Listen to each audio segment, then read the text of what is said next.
எல்லாரும் கஷ்டப்பட்டு இருக்கோம். எல்லாருக்கும் மன வருத்தம் இருக்கு.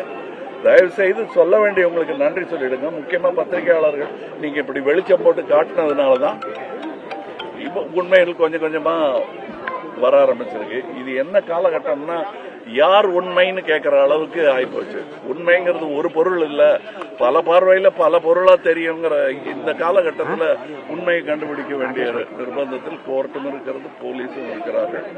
போலீஸாருக்கு நன்றி சொல்ல வேண்டிய நேரத்தில் அவங்களை குற்றம் சொல்லிட்டு இருக்காதீங்க. நானும் இந்த மாதிரிலாம் வந்திருக்கேன். ஏன்னா அவங்க கடமையை அவங்க செய்யறாங்க. அதனால தயவு செய்து இதுவரையிலும் இந்த உயிர் சேதத்தோட நின்னதுங்கிறதுக்காக நான் சொல்ல வேண்டிய உங்களுக்கு எல்லாம் நன்றி சொல்லிக்கல.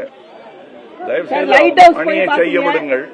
சார், லைட் ஹவுஸ் எல்லாம் போய் பாத்தீங்க, எந்த இடம் சிறந்ததுன்னு பாத்தீங்களா? சார், இந்த மரணத்துக்கு எந்த இடமுமே சிறந்தது இல்லைங்க.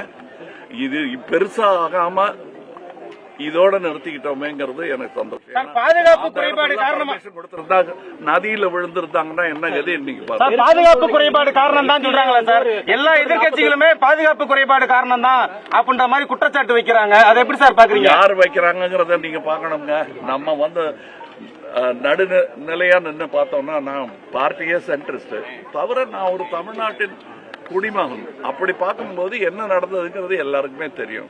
இதுல சைடு எடுக்காதீங்க. அப்படி சைடு எடுக்கிறதா இருந்தா மக்கள் சைடு எடுங்க.